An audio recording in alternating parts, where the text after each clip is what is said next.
Baik, apa tujuan kita faham? Tujuan kita memahami hikmah ini. Tujuan memahaminya, Ustazah ada sediakan slide, kita boleh tengok slide-nya. Pertama, terhindar daripada ibadah melulu tanpa faham. Terhindar daripada ibadah yang melulu tanpa benar-benar faham. Jadi bila rasa nak ibadah tapi tak faham bahawa ibadah itu dalam konteks yang sangat luas. Sangat luas. Ya, bukan semata-mata baca Quran, bukan semata-mata tasbih tahmid. Itu memang ibadah tapi bukan semata-mata itu. Ya, kamu bekerja seperti mana yang Nabi sebut dalam sebuah hadis Nabi SAW. Inna minaz zunub. Sesungguhnya ada sebahagian daripada dosa-dosa kalian. La yukaffiruha as-salah wala sadaqah wala al-hajj wala zakah. Ya, ada sebahagian daripada dosa-dosa kalian yang tidak akan dapat terhapus semata-mata kalian solat, semata-mata kalian pergi menunaikan zakat, semata-mata kalian pergi menunaikan haji. Kalian ada dosa, solatlah banyak mana, pergilah haji, dosa kalian yang itu ada sebahagian dosa tidak akan dapat dikafarahkan. Inna minaz zunubi la yukaffiruha as-salah wala as-sadaqah wala al-hajj. Walakin, tetapi yukaffiruha, tetapi yang menjadi penghapus dosa-dosa itu adalah alham fi talabil ma'isyah, kesusahan yang kamu tanggung dalam mencari nafkah keluarga kamu. Kesukaran yang kamu lalui, perjuangan, kesungguhan yang kamu kena lalui dalam mencukupkan keperluan diri kamu, keluarga kamu dan orang-orang di bawah tanggungan kamu. Subhanallah, sahabat-sahabat sekalian. Maknanya, ya, tak mampu salat, haji, sedekah nak hapuskan sebahagian dosa. Dosa apa? Dosa tak menunaikan tanggungjawab pada anak isteri. Solatlah banyak mana pun, terhutanglah nafkah dengan anak isteri. Sama juga seorang isteri tak nak taat kepada suami. Dengan suami tengking-tengking, dengan suami benci, dengan suami menyampah, dengan suami dia ribah suami dia umpat suami dia. Tapi kalau bab baca Quran, ya Allah, 3 hari khatam sekali. Kalau bab sedekah, bukan main banyak sedekah dia. Kalau bab silaturahim dengan orang lain, dialah orang dia.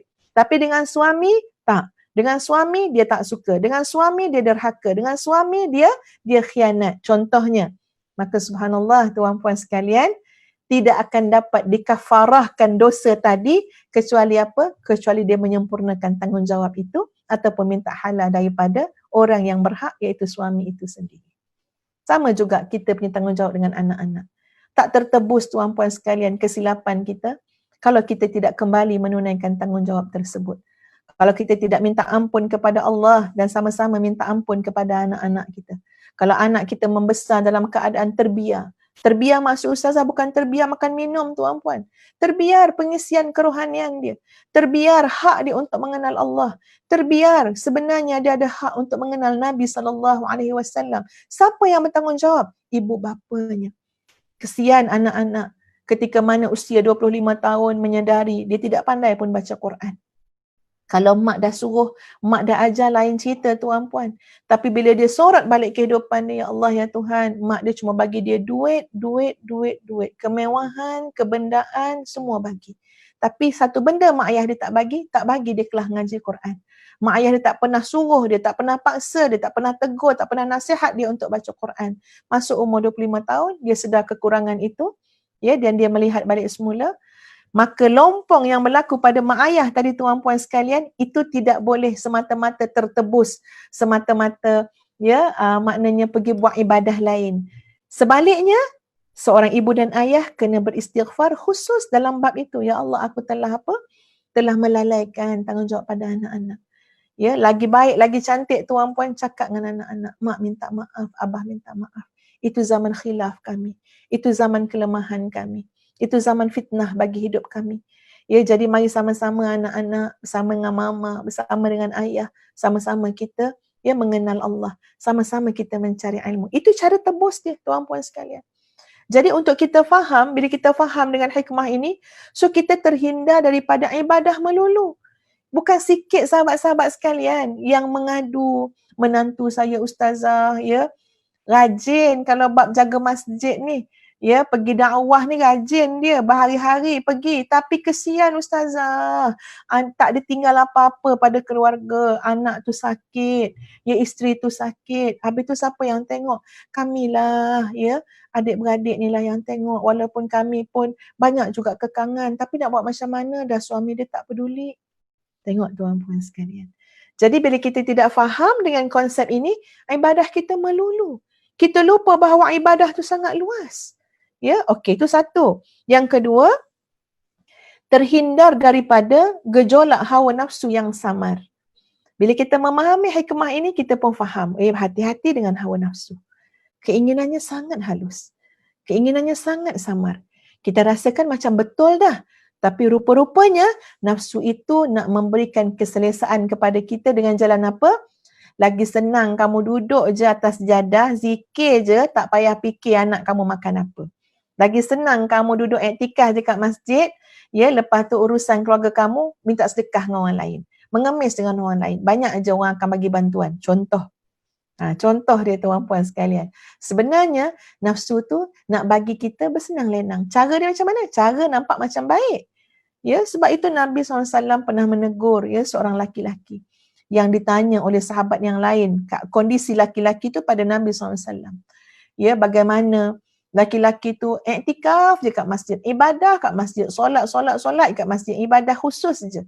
Ya, sedangkan anak isterinya dipenuhi keperluannya oleh jiran tetangga. Anak isterinya mengemis kepada yang lain. Anak isterinya dipenuhi oleh sahabat-sahabat yang lain. Maka Nabi memuji bahawa orang yang memenuhi keperluan keluarganya lebih baik daripada laki-laki yang ibadah saja dalam masjid.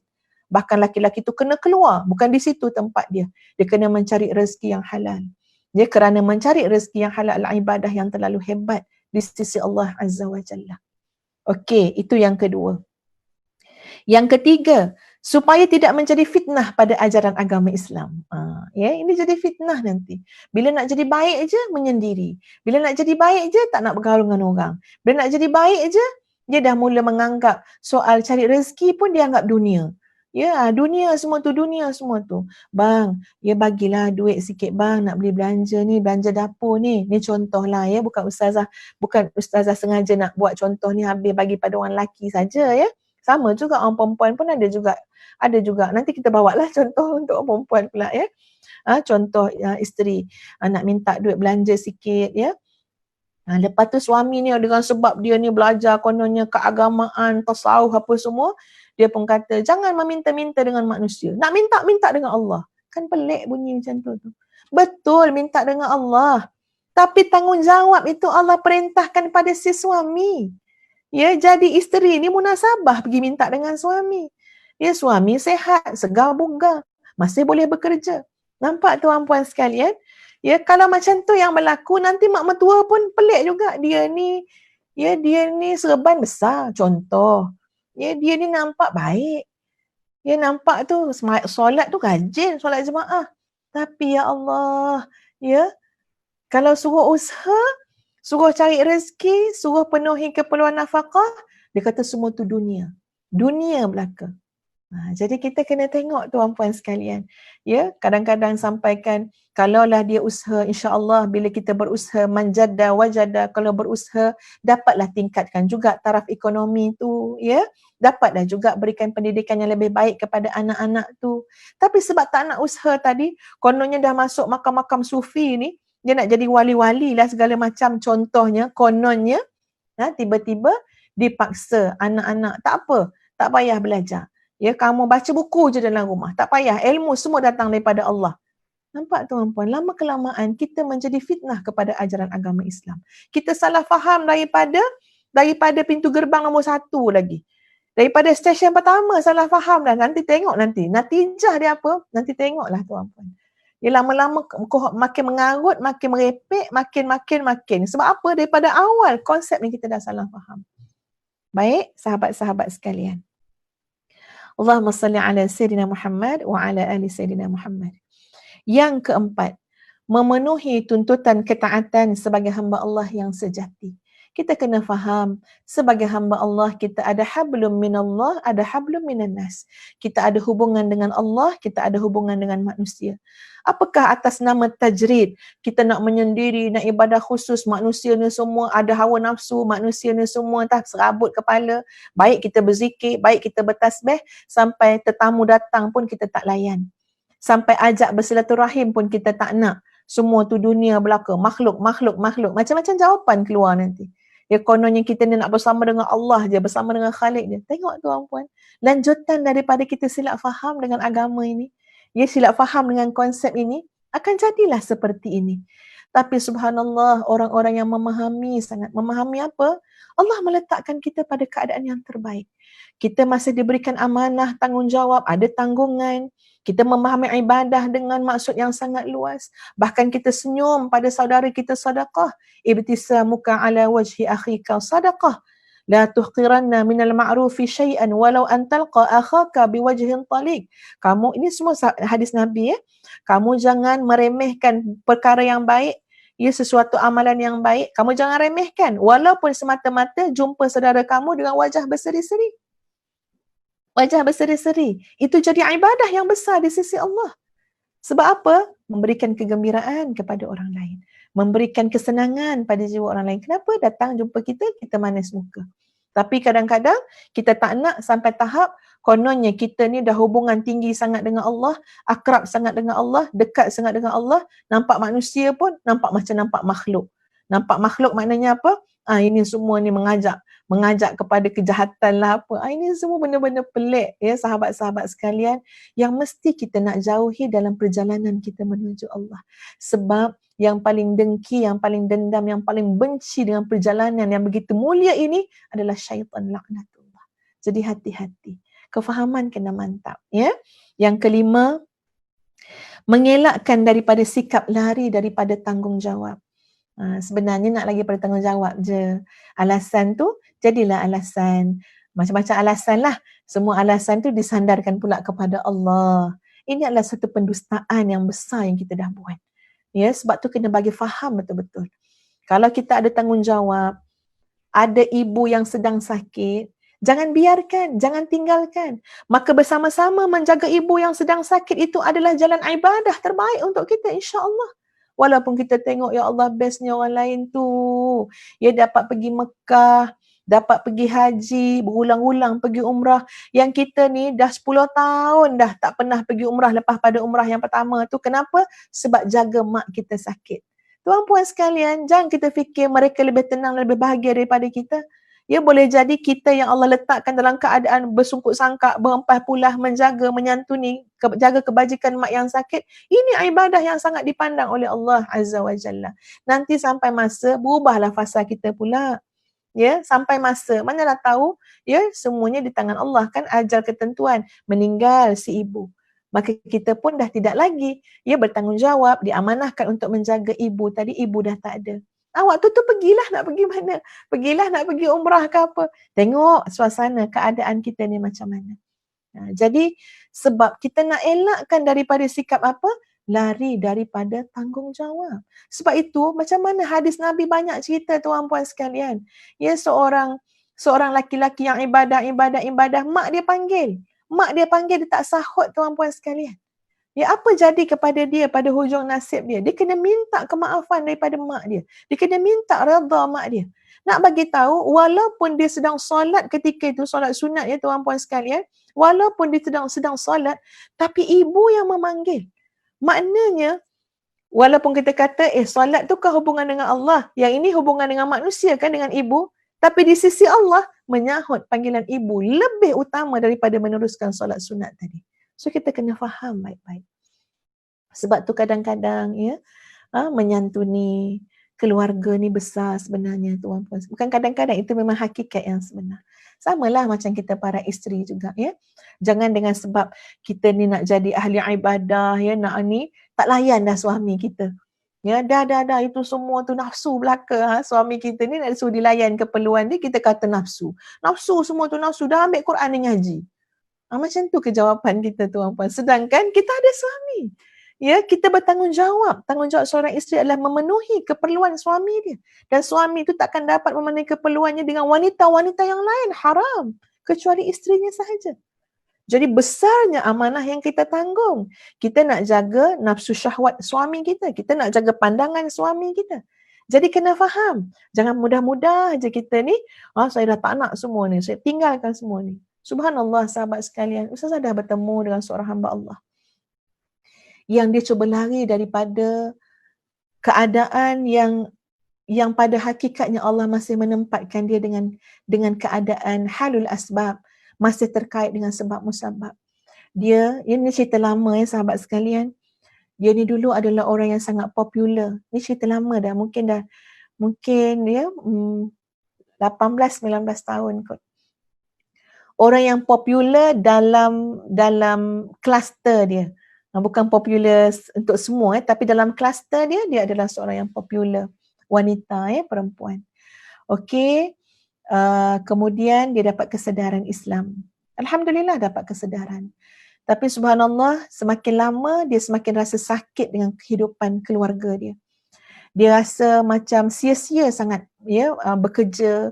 Dia rasa sakit melihat suami dia pergi bekerja, pergi main golf, pergi beginilah orang kaya, perempuan kaya sangat Kemudian dia rasa sakit dengan semua ni.